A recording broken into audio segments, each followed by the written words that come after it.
अस्सलाम वालेकुम viewers, bridge Pakistan का नया एपिसोड लिए मैं हूं आपका मेजबान अब्दुर्रहमान। आइए डिस्कस करते हैं आज की दो इंटरेस्टिंग न्यूज। वफाकी हुकूमत ने लाहौर सियालकोट रावलपिंडी मोटरवे, जिसे M11 कहा जाता है, उसे मजीद एक्सपैंड करने का फैसला किया है। यह फिलहाल 4 लेन्स पर मुश्तमिल है, इसे 6 लेन्स पर कन्वर्ट किया जाएगा। ये रोड इस लिहाज से भी अहम है कि यह लाहौर इस्लामाबाद मोटरवे की निस्बत 90 किलोमीटर शॉर्ट है, शॉर्टेस्ट रूट है रावलपिंडी इस्लामाबाद जाने के लिए। इसकी क्या तफसीलात हैं और आज आपको ये भी बताएंगे कि इस वक्त बलूचिस्तान में कितने 100 अरब रुपए की सड़कें ज़ेर तामीर हैं। इसके अलावा आज की दूसरी खबर, पाकिस्तान का सबसे बड़ा इंडस्ट्रियल और मेडिकल गैसेस बनाने वाला प्लांट मुकम्मल होकर इफ्तिताह कर चुका है। उससे पाकिस्तान के अंदर ये गैसेस बनाने की कैपेसिटी 67% इंक्रीज हुई है। यह है ऑक्सीजन, नाइट्रोजन या इस तरह की दीगर बैग। इसे हम प्रोग्राम के दूसरे से डिस्कस करेंगे, लेकिन पहले चलते हैं आज की सबसे अहम खबर क्या है। वफाकी हुकूमत ने M11 motorway, Lahore Sialkot Rawalpindi motorway को मजीद एक्सपैंड करने का उसूली फैसला कर लिया है। फिलहाल ये लाहौर सियालकोट तक 4 लेन पर मुश्तमिल है। सियालकोट से खारियां इस वक्त अंडर कंस्ट्रक्शन है 69 किलोमीटर।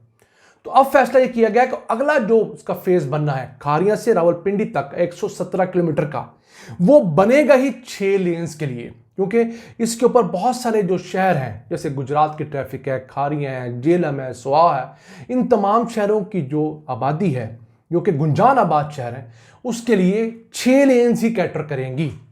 फिर उसके बाद जो लाहौर सियालकोट मोटरवे, इससे भी मजीद एक्सपेंशन देकर 6 लेन्स पर कन्वर्ट किया जाएगा। अब ये जो खारिया रावलपिंडी मोटरवे है, वो उम्मीद है अगले साल उसका पैच बनना शुरू होगा।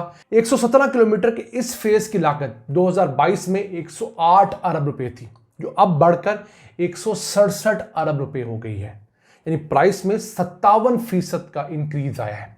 यह नुकसान होता है जब आप प्रोजेक्ट्स को डिले दर डिले करते हैं। जो इस वक्त सियालकोट से खारिया तक का पैच और सेकंड फेज जो है वो अंडर कंस्ट्रक्शन है, वो 1 साल मौखर हो गया है। यानी कि उसने इस साल कंप्लीट होना था, वो 2025 के आखिर में जाके कंप्लीट होगा। क्यों? जिन लोगों ने प्लानिंग की थी इस मोटरवे को बनाने की, उन्होंने एक तो रूट की सही अलाइनमेंट नहीं देखी थी। तो खदशा ये था कि जब कभी भी सैलाब आएगा, सियालकोट से खारिया के दरमियान दरिया चनाब पर ये जो 1 किलोमीटर का पुल है, इसके बह जाने का खदशा था। तब उस पुल को रीलोकेट किया गया है नई अलाइनमेंट के हिसाब से, ताकि सैलाब आने की सूरत में कम से कम सैलाब इस जगह को हिट करे। फिर इस मोटरवे के ऊपर जो मुख्तलिफ मौदाजात और देहात की ज़मीन थी, उनकी ज़मीन कौड़ियों के भाव खरीदी जाने की कोशिश की गई, वो नहीं खरीदी गई। लोगों ने बहुत रजिस्ट किया, तो अब उसकी लैंड प्राइस भी इंक्रीज हुई है। उसके सबब इस मोटरवे की पैच की भी और मिन हैसुल मजमूई इस पूरी मोटरवे के रेट का इंक्रीज देखा गया है। अब इसके साथ साथ पाकिस्तान भर में सड़कों के ऊपर हुक्मरान खूब पैसे लगाते हैं, क्योंकि वहां से कमीशन भी अच्छा आता है और लोगों से वोट भी मिल जाते हैं। अगर हम सिर्फ बलूचिस्तान की बात करें तो बलूचिस्तान में इस वक्त 400 अरब रुपए की सड़कें और हाईवे अंडर कंस्ट्रक्शन है, और बलूचिस्तान पाकिस्तान का 45% हिस्सा है। और बलूचिस्तान के अंदर नेशनल हाईवे अथॉरिटी की जितनी रोड्स हैं, उनमें किसी के ऊपर टोल प्लाजा नहीं है। तुम्हारे बलोच भाई एक तरफ शिकवा करते हैं, उनका शिकवा जायज़ होता है, लेकिन दूसरी तरफ देखिए कि जो मुराद उन्हें हासिल है वो हमें नहीं है। मतलब अगर वो किसी भी नेशनल हाईवे पर जाते हैं तो उन्हें टोल टैक्स नहीं देना पड़ता।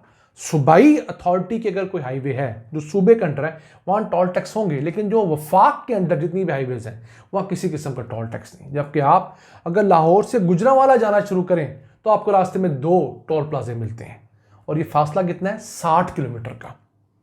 तो उस हिसाब से हमें देखना चाहिए और हमें सोचना चाहिए कि अगर हम रेलवे के ऊपर पैसा नहीं लगा रहे और सड़कों पे लगा रहे हैं, तो क्या सड़कें हमें ज़्यादा प्रोडक्शन दे रही हैं?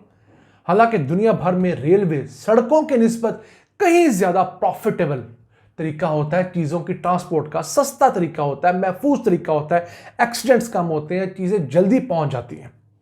तो हम दुआगो हैं और हुकूमत से उम्मीद ही कर सकते हैं कि वो जितना फोकस मोटरवेज पे करती है, इससे आधा भी अगर रेलवे पे करना शुरू करें तो यकीन कीजिए इस मुल्क की काया पलटी जा सकती है। आइए चलते हैं आज की दूसरी अहम खबर की तरफ। पाकिस्तान के सबसे बड़े इंडस्ट्रियल और मेडिकल गैसेस बनाने वाले प्लांट का बाकायदा इफ्तिताह कर दिया गया है। ये गनी केमिकल्स ने बनाया है। खैर पख्तूनख्वा के अंदर हत्तार स्पेशल इकोनॉमिक जोन के अंदर। ये 275 टन रोजाना की कैपेसिटी रखता है, यानी कि हवा से, जो आम हमारी हवा है, उससे ये मुख्तलिफ गैसेज निकालता है, जिसे हम कहते हैं आम जुबान के अंदर एयर सेपरेशन यूनिट। अब हमारी जो हवा है उससे ये ऑक्सीजन निकालता है, लिक्विड ऑक्सीजन, जो कि मुख्तलिफ अस्पतालों में और मुख्तलिफ जगह पर इस्तेमाल होती है। फिर ये नाइट्रोजन निकालता है और फिर एक और अहम गैस आर्गन, जो कि वेल्डिंग के अंदर इस्तेमाल होती है, वो भी ये निकालता है। अब इसके साथ साथ ये कंपनी जो है गनी केमिकल, इनका ये 5वां प्लांट है पाकिस्तान के अंदर। इससे पहले इनके ऑलरेडी 4 प्लांट्स हैं, 2 लाहौर में है, 2 कराची में है, जो कि मजमूई तौर पर 410 टन रोजाना गैस पैदा करते हैं हवा से। तो अब उसके अंदर ये 67% का इजाफा है, 275 टन रोजाना का उसके अंदर एक बड़ा एडिशन हो चुका है। इससे ना सिर्फ एक तरफ जॉब्स क्रिएट हुई हैं खैर पख्तूनख्वा के अंदर, दूसरी तरफ हमारा मिलियंस ऑफ डॉलर जो हम इंपोर्टेड गैसेस के ऊपर खर्च करते थे वो भी बहुत हद तक कम होगा। तो देखिए कैसी बात है कि आपने कोई रॉ मटेरियल एज सच नहीं मंगवाना बड़ा, आपने अपनी हवा से एक सेपरेशन यूनिट के जरिए ऑक्सीजन निकाल लेनी है, नाइट्रोजन, इसके अलावा आर्गन और दीगर जो चीज़ें हवा में मौजूदा निकालनी है, जो इंडस्ट्री में इस्तेमाल हो सकती हैं उन्हें इंडस्ट्री को बेच देना है, जो मेडिकल पर्पजेज़ के लिए इस्तेमाल होती हैं उसे मेडिकल पर्पजेज़ के लिए दे देना है, और इसी तरह मुल्क को चलाना है। अभी पाकिस्तान के पास एक बहुत बड़ा पोटेंशियल केमिकल्स की फील्ड का भी है, यानी कि एक तरफ तो ये गैसेज हैं जो सालाना दुनिया भर में 14-15 बिलियन डॉलर्स की बिकती हैं। दुनिया को ज़रूरत है ऐसे छोटे मुल्क, गरीब मुल्क जो हमारे जैसे मुल्क, जिन्होंने खुद को इन गैसेस की प्रोडक्शन में खुद कफील नहीं किया, वो अपने अस्पतालों के लिए, इंडस्ट्रीज़ के लिए गैसेस दुनिया से मंगवाते हैं।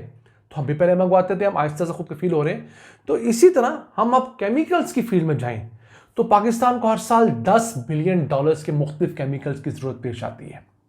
हम 3 बिलियन डॉलर्स के केमिकल बनाते भी हैं, लेकिन हमारे केमिकल्स उस आला मयार के नहीं होते, पुरानी टेक्नोलॉजी होने की वजह से, जिसकी हमें ज़रूरत होती है।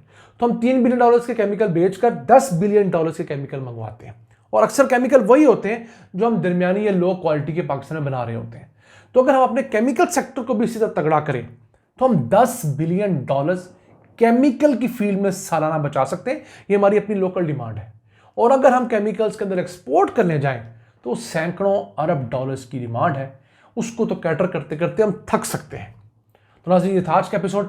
हम उम्मीद है आपको पसंद आया होगा। अपनी सजेशंस, अपनी आराम से हमें आगाह रखा करें। अपने मेज़बान अब्दुर्रहमान को इस दुआ के साथ आज के लिए इजाज़त दें कि वो पाकिस्तान पर अपना खुसूसी रहम करे, मुल्क में जारी ये शदीद तरीन, गर्म तरीन सियासी माहौल को ठंडा किया जाए, जो कैदी हैं उन्हें रहा किया जाए, मुल्क के अंदर एक दूसरे को सुनने की, बर्दाश्त की आदत बनाई जाए, ताकि यहाँ पर भी जमहूरी रवायात पनपें और ये मुल्क तरक्की करे। अल्लाह के पान।